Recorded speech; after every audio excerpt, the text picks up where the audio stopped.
Hello everyone. आज हम लोग एडजस्टमेंट्स कवर करेंगे। फाइनेंशियल स्टेटमेंट, फाइनल अकाउंट, उसमें क्या क्या एडजस्टमेंट्स आ सकते हैं। ठीक है, वन बाय वन उनको, उनकी जर्नल एंट्री और उनकी ट्रीटमेंट समझेंगे। ठीक है, नंबर वन, आप लोग एक चीज़ देखोगे कि जो क्लोजिंग स्टॉक होता है that is always a part of adjustment. क्यों? क्योंकि क्लोजिंग स्टॉक ईयर एंड की ट्रांजैक्शन है। क्लोजिंग स्टॉक का पता साल के एंड में लगता है, so it's a part of adjustment. एक चीज़ बताना चाहूँगी इसके रिलेटेड आपको मैं, जो हमारा ट्रायल बैलेंस होता है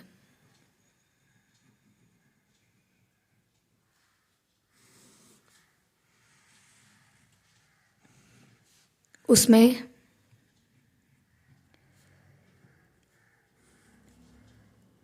आपको देखने को मिलेगा ओपनिंग स्टॉक।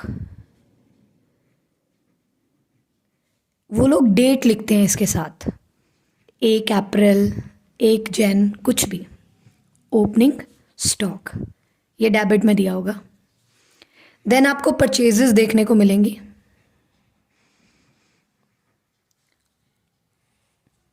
वो भी डेबिट में दी होगी।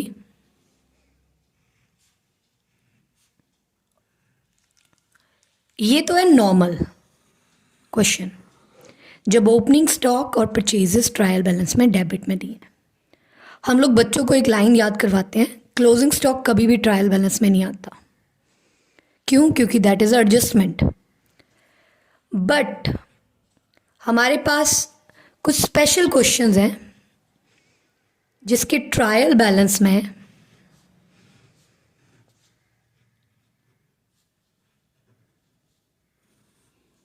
दे use the word adjusted purchases.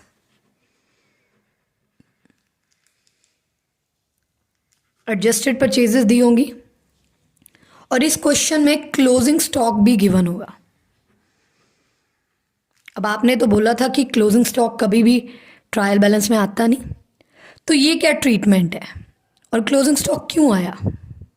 सबसे पहले आपको ये समझना पड़ेगा कि ये जो वर्ड है एडजस्टेड परचेजेस, इसका मतलब क्या है। एडजस्टेड परचेजेस का मतलब होता है वो परचेजेस जिसमें ओपनिंग स्टॉक ऐड किया हुआ है परचेजेस में और क्लोजिंग स्टॉक डिडक्ट किया हुआ है। मतलब हमने ये जो अमाउंट लिखा है इसमें ओपनिंग स्टॉक प्लस है और क्लोजिंग माइनस किया हुआ है, बट आना क्या चाहिए? सिर्फ ओपनिंग और परचेजेस। इसलिए क्लोजिंग स्टॉक भी दिखाया होता है डेबिट में। अब इस क्वेश्चन में आप लोगों ने ट्रायल बैलेंस में क्लोजिंग स्टॉक दिया है, तो इसकी वन ट्रीटमेंट करनी है। सिर्फ वन ट्रीटमेंट, मतलब ओनली इन बैलेंस शीट।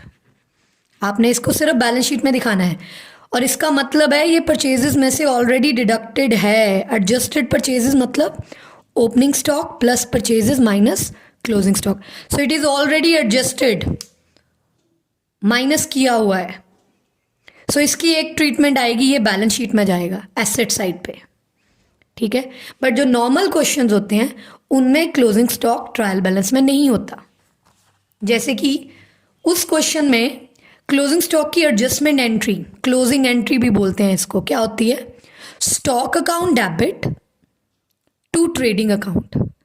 तो इसको रिफ्लेक्ट कैसे करते हैं? ट्रेडिंग अकाउंट में ये स्टॉक बाय वाली साइड आता है, बाय क्लोजिंग स्टॉक, और बैलेंस शीट में ये एसेट बन जाता है। डबल ट्रीटमेंट, एसेट और ट्रेडिंग में बाय वाली साइड।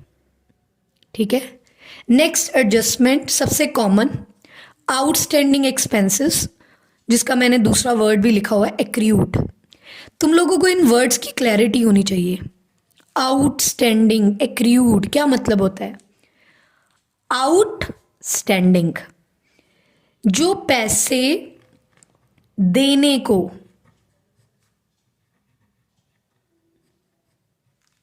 स्टैंड कर रहे हैं, पैसे देने को स्टैंड कर रहे हैं, मतलब किसी से काम करवा लिया, पैसे देने हैं उसको, आउटस्टैंडिंग। इसी को हम एक्रूड भी बोलते हैं टेक्निकल लैंग्वेज में। एक्रू मतलब your liability is arise but तुमने पे नहीं किया। एक थर्ड वर्ड भी यूज करते हैं हम इसके लिए, due but not paid. Due but not paid, due हो गया है बट पेड नहीं हुआ है। आप लोगों को पता होना चाहिए, हम अपनी बुक्स एक्रूअल कंसेप्ट पे बनाते हैं, और एक्रूअल कंसेप्ट पे बनाने के कारण हम जो अपना P&L बनाते हैं उस P&L में पूरे 12 महीने के खर्चे डालते हैं। चाहे हमने पे नहीं किए हैं but they are accrue to pay, वो पे करने हैं। इसलिए मान लो ये जो खर्चा है P&L में, जो ट्रायल बैलेंस से हमने अमाउंट लिखा है टू एक्सपेंस, ये 9,000 रुपीज़ है। ये 9,000 जो ट्रायल बैलेंस में से लिया है, इसका मतलब ये पे कर दिया हुआ है, और हमने 2 महीनों का खर्चा नहीं पे किया हुआ है। सपोज P&L में पूरे 12 महीनों का खर्चा दिखाना है, तो आउटस्टैंडिंग P&L में क्या हो जाता है, प्लस, और बैलेंस शीट में ये लाइबिलिटी आता है क्योंकि देने हैं पैसे किसी को, और इसकी एडजस्टमेंट एंट्री है expense debit, increase in the expense, increase in the expense, liability credit, increase in the liability. Okay, next, outstanding का ऑपोजिट है प्रीपेड। प्रीपेड पहले ही पे कर दिया, जिसको अनएक्सपायर्ड वर्ड भी यूज करते हैं, और एक थर्ड वर्ड हम एडवांस वर्ड भी यूज करते हैं। कई बार हम कोई खर्चा है अगले साल का इसी साल में पे कर देते हैं। अगेन द रूल इज, जो ट्रायल बैलेंस में खर्चा है ना, मान लो वो 14 मंथ्स का है, क्योंकि 2 महीने अगले का भी हमने खर्चा दे दिया, बट इस साल में हमने 12 महीने के खर्चे डालने हैं। सो एडवांस एक्सपेंसेस को क्या करेंगे, जो 2 मंथ के, जो नेक्स्ट ईयर के खर्चे हैं, पे इस साल में कर दिए हैं, माइनस करेंगे। आउटस्टैंडिंग प्लस करते हैं, प्रीपेड उसका ऑपोजिट माइनस करते हैं। आउटस्टैंडिंग पैसे देने हैं, लाइबिलिटी है। प्रीपेड पहले ही पैसे दे दिए हैं, टेंशन फ्री हो गए हो आप, इट्स अ एसेट। पहले ही दे दिए, आपने पैसे पहले ही दे दिए। Entry is prepaid expense debit to expense. यहां पे एक क्वेरी अराइज होती है कि कैश नहीं आया, हमने पैसे दिए। आप लोगों को मैं बेसिक अकाउंटिंग सिखाऊंगी, तब इसका कंसेप्ट बताऊंगी। अभी के लिए आप यही याद रखो, prepaid expense debit, it's a asset to expense, decrease in the asset, decrease in the asset, increase in the asset, decrease in the expense. Expenses की तरह इनकम्स भी हमारी एक्रूड और एडवांस हो सकती हैं। Accrued income means outstanding income, पैसे आने हैं, पैसे आने हैं, accrued.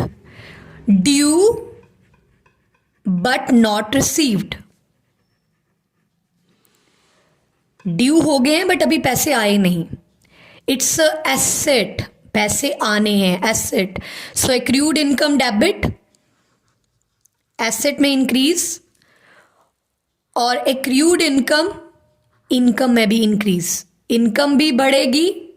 So profit and loss में इनकम में प्लस, और एसेट साइड पे एक्रूड इनकम एसेट। हम एक फंडा बनाते हैं छोटा सा, ये आपका प्रॉफिट एंड लॉस अकाउंट है। इसमें टू एक्सपेंसेस इधर होते हैं, बाय इनकम्स इधर होती हैं।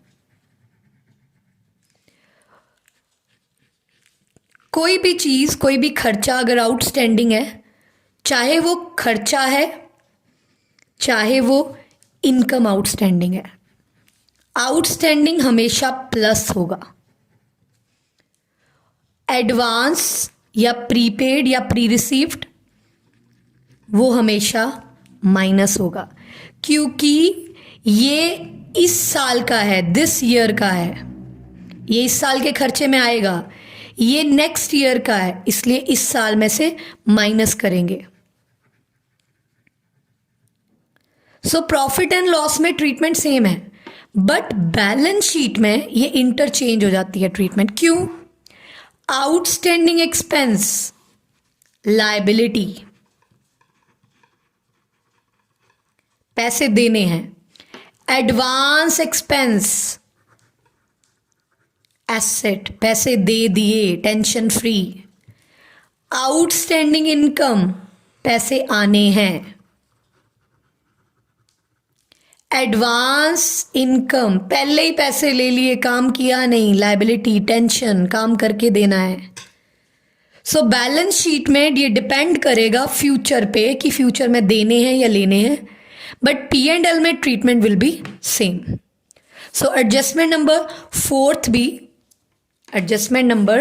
फोर्थ भी एक्रूड इनकम की है। उसके बाद एडजस्टमेंट नंबर 5 एक्रूड इनकम के बाद इनकम रिसीव्ड इन एडवांस की है, जिसकी ट्रीटमेंट मैं आपको बता चुकी हूँ कि इनकम में से माइनस, पैसे पहले ले लिए हैं तो liability. And what is the journal entry? Income debit. Income debit करने का मतलब है इनकम को कम कर रहे हैं, और इनकम रिसीव्ड इन एडवांस मतलब लायबिलिटी इंक्रीज हो रही है। नेक्स्ट वन, अगली एडजस्टमेंट हमारे पास है थोड़ी डिफरेंट, डेप्रिसिएशन। डेप्रिसिएशन को हम बोलते हैं fall in the value of asset. कोई एसेट है, जैसे जैसे हम उसको यूज करते हैं उसकी वैल्यू में डिक्रीज लगाना चाहिए हमें। क्यों? क्योंकि वो एसेट आउटडेटेड हो रहा है, वो एसेट डेप्रिशिएट हो रहा है। तो इसकी अकाउंटिंग ट्रीटमेंट क्या है? हम डेप्रिसिएशन को लॉस मानते हैं, इसलिए इसको डेबिट करते हैं, और एसेट इससे कम होता है तो इसको डिक्रीज करते हैं। हमेशा ज़्यादातर क्वेश्चंस में आपको डेप्रिसिएशन परसेंटेज में गिवन होएगी, 10%, 5%।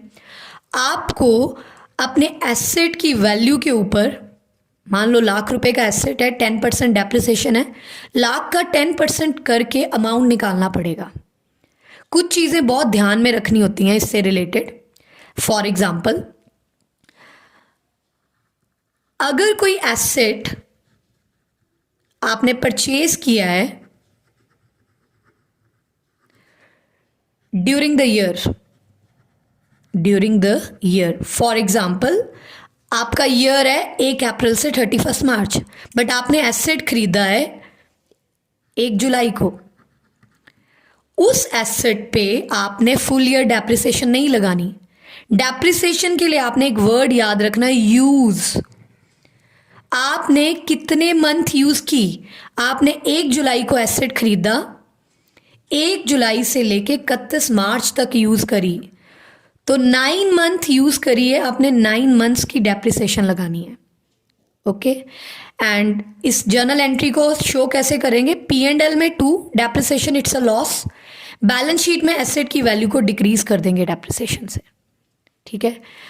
Bad debt, provision for bad debt, provision for discount on debtor, ये मैंने एक सेपरेट वीडियो बनाई थी, उसमें आपको मैंने कवर किया था सारा टॉपिक। एक बार क्विकली यहाँ पे दोबारा रिकैप कर देती हूँ। बैड डेट अगर एडजस्टमेंट में दिए हैं तो ये लॉस है, बैड डेट डेबिट करेंगे, लॉस। डेटर की वैल्यू डिक्रीज हो जाती है, जिनसे पैसे आने थे अब नहीं आएंगे। इसकी ट्रीटमेंट है प्रॉफिट एंड लॉस में 2 bad debt, loss, balance sheet में डेटर को डिक्रीज कर देंगे ये। Further provision for doubtful date, मुझे लगता है कुछ और लोग भी हैं जो पैसे नहीं देंगे, मुझे लगता है कुछ और लोग भी हैं जो पैसे नहीं देंगे, तो मैं उसके लिए प्रोविजंस लगाती हूँ, because we are following conservatism concept, conserve, always anticipate your future losses. तो इसकी सबसे इंपॉर्टेंट बात होती है, ये प्रोविज़न आपको परसेंटेज में दी होती है, ये आपने डेटर्स के अमाउंट पे कैलकुलेट करनी होती है, बट विच अमाउंट, डेटर में से बैड डेट माइनस करने के बाद जो अमाउंट आता है इस पे, because this amount is doubtful, जिन पे मुझे डाउट है कि शायद इनके पैसे ना आए, इस अमाउंट पे नहीं, ठीक है, क्योंकि इसमें से बैड डेट तो हो ही गए हैं। इसकी क्लोजिंग एंट्री या adjustment entry profit and loss to provision for doubtful debt होती है। प्रॉफिट एंड लॉस में ये आइदर हम इसको बैड डेट्स में ऐड कर सकते हैं न्यू प्रोविजन लिख के, या तो इसको सेपरेटली भी लिख सकते हैं to provision for doubtful debt, it's again a loss. और बैलेंस शीट में डेटर में से बैड डेट माइनस करने के बाद प्रोविजन फॉर बैड डेट लगाई जाती है और ये भी माइनस होती है। Similarly provision for discount on debtor है, ये भी मैंने अर्लियर कंप्लीटली डिस्कस किया हुआ है। ट्रीटमेंट इसकी भी सेम है, प्रॉफिट एंड लॉस में ये 2 आता है, इट्स अ लॉस, और डेटर को ये डिक्रीज करता है, ठीक है। नेक्स्ट एडजस्टमेंट नंबर 9 और 10। एडजस्टमेंट नंबर 9 और 10 हमारी रिलेटेड टू है कैपिटल। कैपिटल का बिल्कुल ऑपोजिट है ड्राइंग्स। हम लोग एक अनदर कंसेप्ट फॉलो करते हैं जिसको बोलते हैं business entity concept.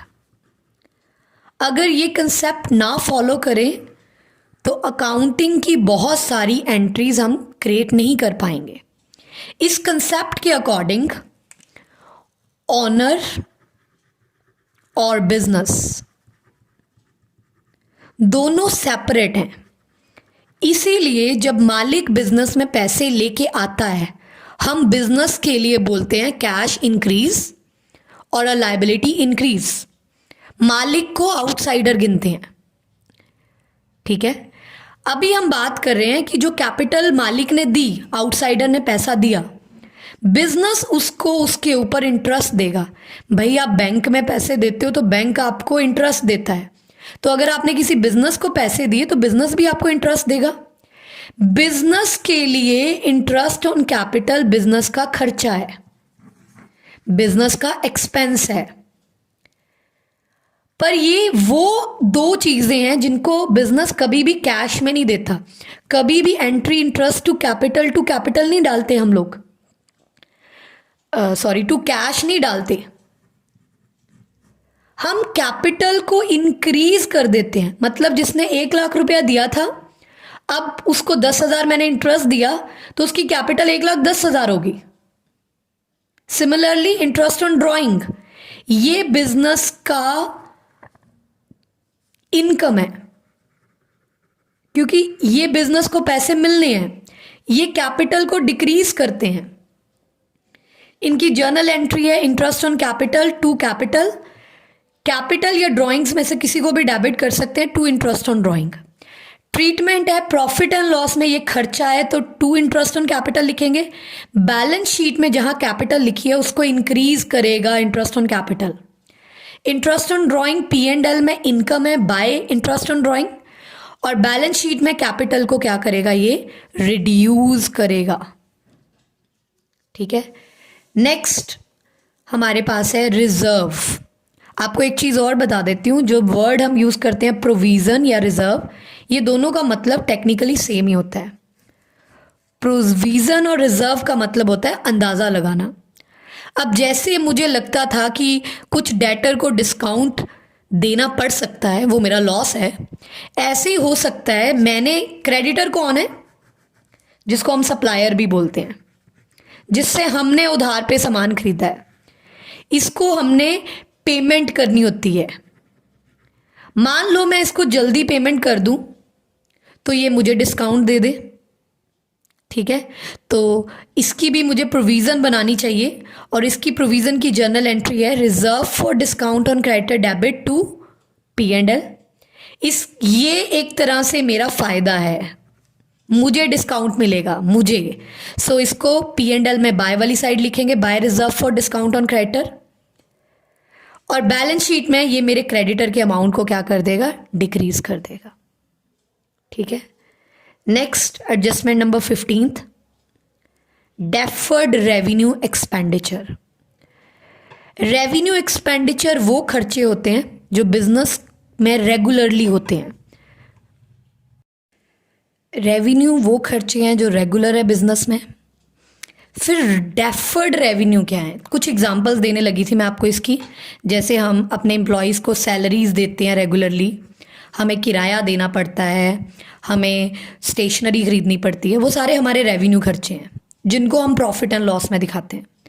But what is the meaning of the word deferred revenue?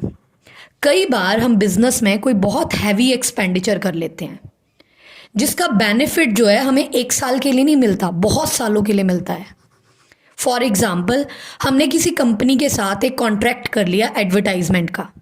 वो कंपनी कहती है मैं 5 साल तक तुम्हारी एड दूंगी। अब ये वो खर्चा है जिसका बेनिफिट 5 साल तक मिलेगा। सो ये एक्यूरेट नहीं होगा कि हम इसको P&L में 2 एडवर्टाइजमेंट डाल दें। भाई ये 1 साल में नहीं 5 साल में बेनिफिट देगा। तो हम लोग इस तरह के खर्चे को बैलेंस शीट में एसेट दिखाते हैं। सपोज मैं आपको एग्जांपल बना देती हूँ। मेरा एडवर्टीजमेंट का खर्चा 1 लाख रुपए था। ये 5 इयर्स तक मुझे बेनिफिट देगा। मैं बैलेंस शीट में एडवर्टाइजमेंट 1 लाख रुपए की लिखूंगी, बट ये एसेट तो है नहीं, ये डेफर्ड रेवेन्यू एक्सपेंडिचर है। अब ये 5 सालों तक बेनिफिट देगा, तो मैं every year 20,000 rupees right of करूंगी। मतलब मैं 5 सालों में इस खर्चे को डिवाइड कर दूंगी। 20,000 इस साल में आ गए, P&L में ये 2 एडवर्टीजमेंट राइट ऑफ 20,000 आ जाएगा और 1 लाख को ये रिड्यूस कर देगा 20,000 से। अगले 4 सालों में फिर से हम 20,000 डाल के इस खर्चे को डिवाइड कर देंगे। डेफर का मतलब होता है धीरे धीरे पोस्टपोन करना और राइट ऑफ करना। ठीक है जी। इसलिए बहुत डाउट होता है कि एडवर्टीजमेंट कैसे बैलेंस शीट में आई। एडवर्टीजमेंट इसलिए बैलेंस शीट में आई, advertisement is a selling expense. Normally ये P&L में ही आता है, बट अगर ये बैलेंस शीट में दिया है तो that means it's a deferred revenue expenditure. Okay, next another most important adjustment, थोड़ी सी डिफिकल्ट लगती है बच्चों को, loss of stock by fire और एक्सीडेंट एटसेट्रा। किसी और रीजन के कारण भी आपकी दुकान में जो सामान पड़ा था वो खराब हो गया, लॉस हो गया। अब यहां पे 3 सिचुएशन है। हो सकता है मैंने इंश्योरेंस करवाई हो सकता है मैंने करवाई है इंश्योरेंस पर पूरी वैल्यू की नहीं, फुली इंश्योर्ड, पार्टली इंश्योर्ड, और ये भी हो सकता है मैंने इंश्योरेंस करवाई ही ना हो। अब इन 3 सिचुएशंस में 3 डिफरेंट ट्रीटमेंट होंगे। अगर मैंने इंश्योरेंस करवाई हुई है सारी की सारी, तो मुझे इंश्योरेंस कंपनी से पैसे मिल जाएंगे।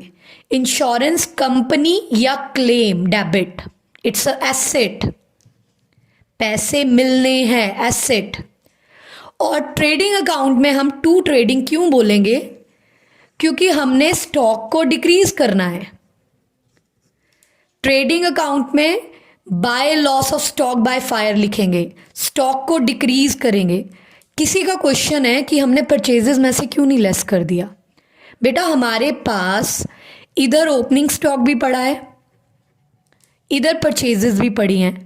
हमें नहीं पता कौन सा वाला स्टॉक खराब हुआ है, इसलिए हम इंस्टेड ऑफ माइनस करने के हम इसको बाय वाली साइड शो कर देते हैं, बट इट मीन्स हमने स्टॉक को कम किया है। बैलेंस शीट में इंश्योरेंस कंपनी से पैसे मिलने हैं इसलिए एसेट। बट अगर पार्टली इंश्योर्ड हो तो इंश्योरेंस कंपनी से जितने पैसे मिलेंगे, फॉर एग्जाम्पल मेरा 10,000 का सामान था, वो खराब हो गया, मैंने ट्रेडिंग में से स्टॉक 10,000 का डिक्रीज कर दिया। इंश्योरेंस कंपनी कहती मैं 8,000 दूंगी, मैंने 8,000 की इंश्योरेंस करवाई थी, 2,000 मुझे एक्चुअल में लॉस हो जाएगा। तो इस सिचुएशन में 3 ट्रीटमेंट होंगी। ट्रेडिंग अकाउंट में बाय लॉस 10,000 से डालेंगे, प्रॉफिट एंड लॉस में 2 लॉस ऑफ स्टॉक 2,000 का डालेंगे, और बैलेंस शीट में क्लेम फ्रॉम इंश्योरेंस कंपनी 8,000 डालेंगे। So actual loss is please by loss लिखने का मतलब लॉस नहीं है, ये बाय लॉस जो हम लिख रहे हैं ये रिडक्शन इन द स्टॉक कर रहे हैं। लॉस तो ये है सेकंड ट्रीटमेंट में जब हमने 2,000 रुपये प्रॉफिट एंड लॉस में डाले। अगर हमने इंश्योरेंस ही नहीं करवाई है तो सारा का सारा loss P&L debit to trading account. Trading मतलब स्टॉक डिक्रीज हो जाएगा और प्रॉफिट एंड लॉस में सारा लॉस आ जाएगा। Then next treatment number 14, reserve fund. ये क्या होता है? इसको एप्रोप्रिएशंस बोलते हैं। हम लोग अपने प्रॉफिट का कुछ हिस्सा कहीं साइड पे रख लेते हैं। फॉर एग्जाम्पल जैसे हम एक गोलक लगा लेते हैं, हम प्रॉफिट जो इस साल कमाया, हर साल जो कमाते हैं उसमें से थोड़ा थोड़ा हिस्सा साइड पे रख लेते हैं। अब इसकी ट्रीटमेंट है P&L debit, profit and loss कम हो गया, रिजर्व क्रेडिट, रिजर्व बढ़ गया। तो इसको अकाउंटिंग में कैसे शो करते हैं? प्रॉफिट एंड लॉस में टू रिजर्व डाल दिया और बैलेंस शीट में रिजर्व सेम लाइबिलिटी साइड पे, क्योंकि this reserve belongs to owner, ये भी मालिकों को बिलोंग करता है। ठीक है। नेक्स्ट ट्रीटमेंट नंबर 15 है हमारे पास, गुड्स। कई बार हमारी जो गुड्स हैं, जो परचेजेस हैं, हम उनको as a free sample distribute कर देते हैं, जैसे एडवर्टीजमेंट पर्पसेस के लिए। कई बार मालिक उसको घर ले जाता है पर्सनल यूज़ के लिए। अब इन दोनों सिचुएशन में मेरी परचेजेस कम होंगी, टू परचेजेस। बट अगर मालिक ने पर्सनल यूज़ के लिए लेके गया है तो हम ड्राइंग्स को डेबिट करेंगे। ड्राइंग डेबिट करने का मतलब कैपिटल को डिक्रीज करेंगे। और अगर बिजनेस के पर्पस के लिए यूज़ की है तो एडवर्टीजमेंट डेबिट। तो इसको शो कैसे करते हैं हम लोग? परचेजेस में से दोनों चीज़ें माइनस, प्रॉफिट एंड लॉस में टू एडवर्टीजमेंट और कैपिटल में से डिक्रीज ड्राइंग्स। ठीक है। Next treatment number 16, managerial commission. Managerial commission वो पर्सन जिसने बिजनेस में बहुत इंपॉर्टेंट डिसीजन लिए थे, इसके लिए हम उसको एक्स्ट्रा पैसे दे रहे हैं, सैलरी से ज़्यादा पैसे कमीशन दे रहे हैं हम उसको। ये कमीशन भी नॉर्मली परसेंटेज में गिवन होती है। ठीक है।